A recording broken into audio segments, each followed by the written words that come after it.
Bismillahirrahmanirrahim. Assalamualaikum warahmatullahi wabarakatuh. Assalatu wassalamu ala ashrafil anbiya'i wal mursalin Sayyidina Muhammadin wa ala alihi wa sahbihi ajma'in. Pertama-tama saya ucapkan terima kasih kepada Bapak Adi Mursalin SEFM selaku dosen pengampu mata kuliah Islamic Marketing dan Manajemen. Perkenalkan, nama saya Maryamah, NIM 160-16039. Saya dari kelas 3C Akuntansi Syariah. Di sini saya akan melanjutkan pembahasan tentang perilaku konsumen.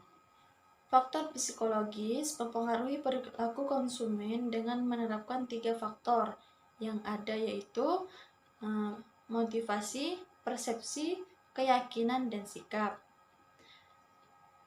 Menurut Bloom dalam Sutrisno, faktor sosial adalah faktor yang meliputi hubungan kekeluargaan, pandangan pekerja, kebebasan berpolitik, dan hubungan kemasyarakatan.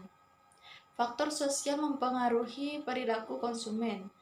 Ada 3 faktor, yaitu 1. Kelompok referensi, yaitu kelompok referensi memiliki potensi untuk pembentukan sikap atau perilaku individu.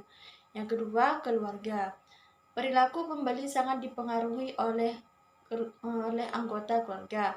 Jadi, vendor berusaha mencari peran suami, istri, dan anak-anak. Peran dan status. Setiap orang memiliki peran dan status yang berbeda dalam masyarakat, dalam hal kelompok, klub, keluarga, atau organisasi di mana ia berasal. Sikap menunjukkan penilaian, perasaan, tindakan terhadap suatu objek. Sikap yang berbeda-beda terjadi karena adanya pemahaman, pengalaman, dan pertimbangan yang sudah dialami seseorang dalam suatu objek. Maka dari itu, hasil sikap terhadap suatu objek ada yang positif dan ada yang negatif. Sikap konsumen dalam mempengaruhi perilaku konsumen dalam membeli suatu produk ada beberapa faktor. Yang pertama yaitu faktor kebudayaan, merupakan penentu keinginan dan perilaku yang paling mendasar untuk mendapatkan nilai, persepsi, preferensi, dan perilaku dari lembaga-lembaga penting lainnya.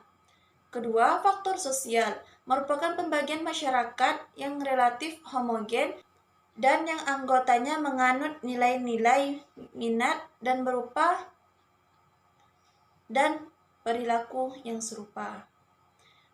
Yang ketiga, faktor pribadi. Sebagai karakteristik psikologis, seseorang yang berbeda dengan orang lain sehingga menyebabkan tanggapan yang relatif konsisten dan bertahan lama terhadap lingkungan. Persepsi adalah pengalaman tentang objek, peristiwa, atau hubungan-hubungan yang diperoleh dengan menyimpulkan informasi dan menafsirkan pesan. Persepsi adalah proses pemahaman atau pemberian makna atau suatu informasi terhadap stimulus. Persepsi mempengaruhi perilaku konsumen dalam membeli suatu produk. Yang pertama, sensing. Kerap dicirikan dengan kemampuan indera fisik.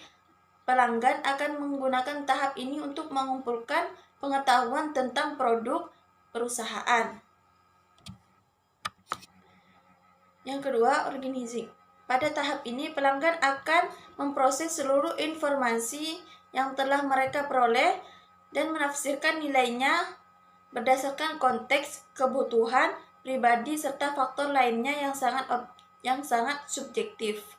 Yang ketiga, reacting. Umumnya pelanggan akan bertindak berdasarkan informasi dan keputusan yang mereka ambil selama tahap sensing dan organizing.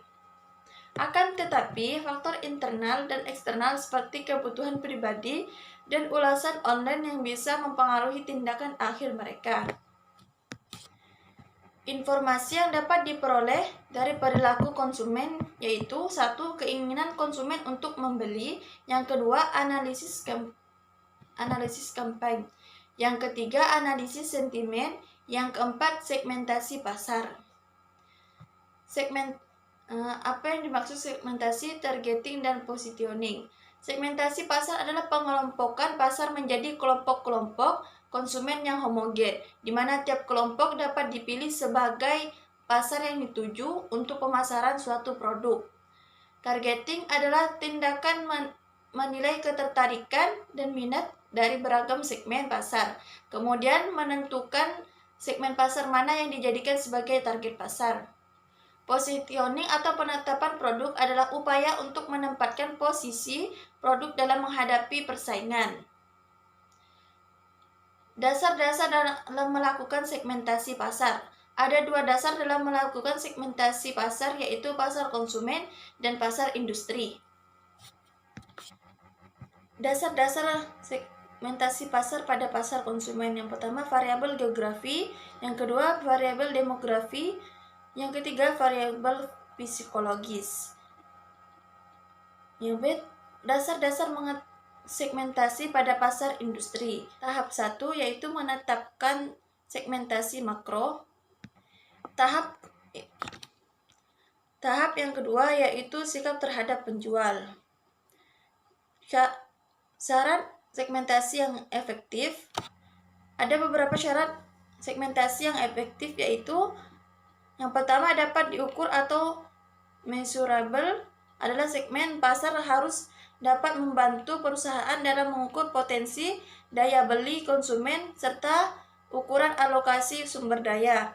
Yang kedua, dapat dicapai atau accessible, adalah segmen tersebut harus mudah dijangkau untuk dilayani. Yang ketiga, cukup besar atau cukup menguntungkan atau substansial, adalah segmen tersebut harus besar. Yang keempat, dapat dibedakan atau differentiable, adalah segmen tersebut harus dapat dibedakan dengan jelas. Yang kelima, dapat dilaksanakan atau actionable, adalah segmen tersebut dapat dijangkau atau dilayani dengan sumber daya yang dimiliki perusahaan. Tindakan dalam segmentasi pasar. Yang pertama, pemasaran massal. Pemasaran massal berfokus pada produksi massal, distribusi massal, dan promosi massal untuk produk yang sama dalam cara yang hampir sama keseluruhan konsumen. Yang kedua, pemasaran segmen. Pemasaran segmen menyadari bahwa pembeli berbeda dalam kebutuhan, persepsi, dan perilaku pembelian. Yang ketiga, pemasaran ceruk. Pemasaran ceruk berfokus pada subgrup di dalam segmen-segmen. Suatu ceruk adalah grup yang didefinisikan dengan lebih sempit. Yang keempat, pemasaran mikro. Praktis penyesuaian produk dan program pemasaran agar cocok dengan cita rasa individu atau lokasi tertentu. Model sederhana pengambilan keputusan pembelian konsumen. Tahap 1, tahapan masukan atau input. Pada tahap masukan mempengaruhi pengenalan konsumen terhadap kebutuhan dan keinginan pada suatu produk dalam usaha pemasaran yang dilakukan oleh pemasar. Yang kedua, tahap proses. Pada tahap ini memfokuskan bagaimana cara konsumen dalam mengambil keputusan yang dipengaruhi oleh faktor psikologis. Yang ketiga, pengenalan kebutuhan. Proses pembelian dimulai ketika pembeli mengenali masalah atau kebutuhan. Yang keempat, mencari informasi. Sebelum proses pembelian ini sangat berkaitan dengan informasi tentang sumber-sumber dan nilainya.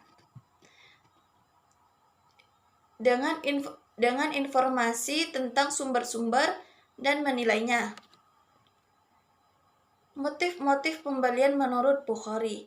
Menurut Bukhari, motif-motif keputusan pembelian sebagai berikut. 1. Primary buying motif, yaitu motif untuk membeli yang sebenarnya. Misalnya, kalau wanita ingin cantik, akan mencari make up.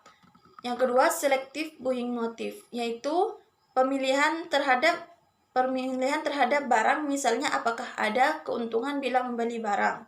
Yang ketiga, patronic buying motive, ialah selective buying motive yang ditujukan kepada tempat atau toko tertentu. Pemilihan ini bisa timbul karena tempat dekat, cukup persediaan, dan pelayanan memuaskan.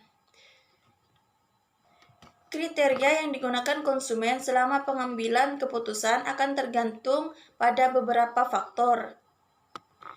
Terdapat 3 faktor yang mempengaruhi dalam pengambilan keputusan, yaitu pengaruh lingkungan. Terdiri dari budaya, kelas sosial, keluarga, dan situasi. Sebagai dasar utama perilaku konsumen adalah memahami pengaruh lingkungan yang membentuk atau menghambat individu mengambil keputusan berkonsumsi mereka.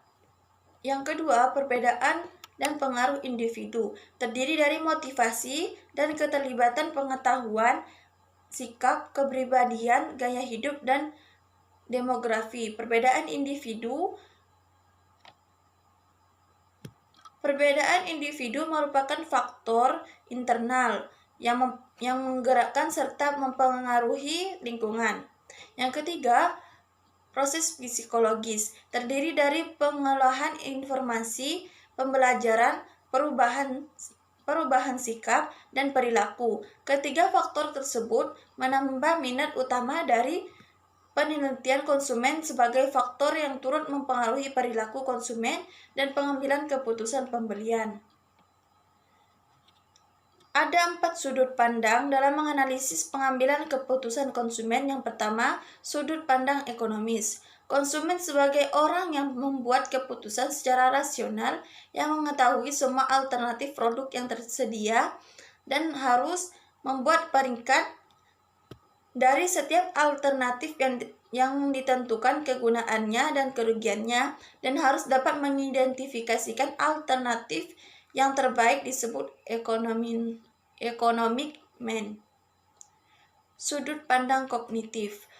Konsumen sebagai cognitive man atau sebagai problem solver.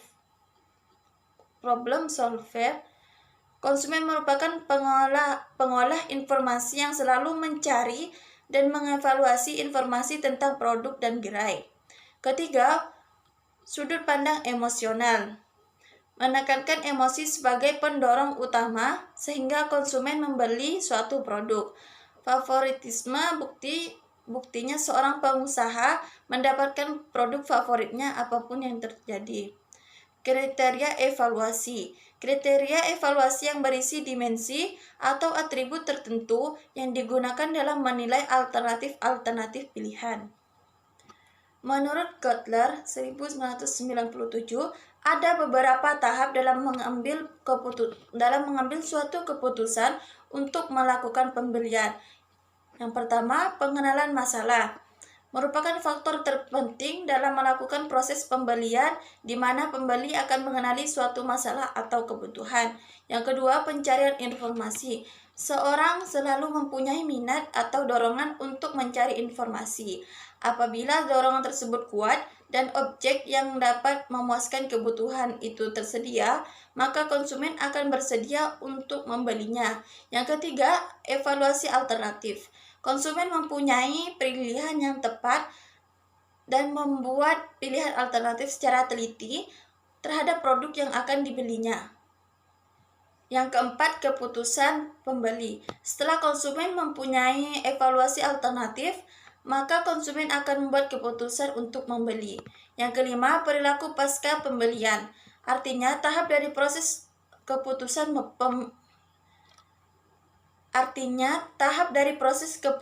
membeli. Konsumen mengambil tindakan lebih lanjut setelah membeli berdasarkan rasa puas atau tidak puas. Setelah saya membaca modul perilaku konsumen yang telah diberikan, banyak sekali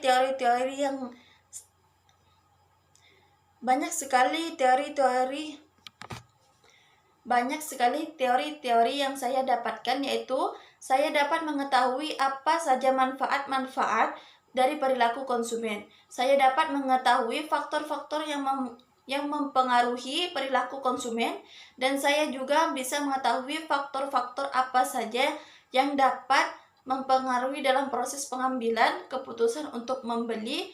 Teori yang sudah saya dapatkan ini dapat saya terapkan dalam bisnis saya.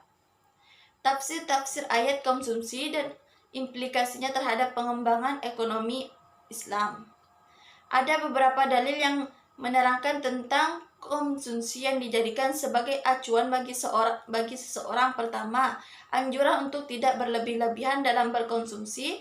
Dalam hal ini, Allah Subhanahu wa taala berfirman yang artinya, "Hai anak Adam, pakailah pakaianmu yang indah di setiap memasuki masjid. Makan dan minumlah dan janganlah berlebih-lebihan. Sesungguhnya Allah tidak menyukai orang-orang yang berlebihan." Sekian yang dapat saya sampaikan, kurang dan lebihnya saya mohon maaf. Wabillahi taufiq wal hidayah. Wassalamualaikum warahmatullahi wabarakatuh.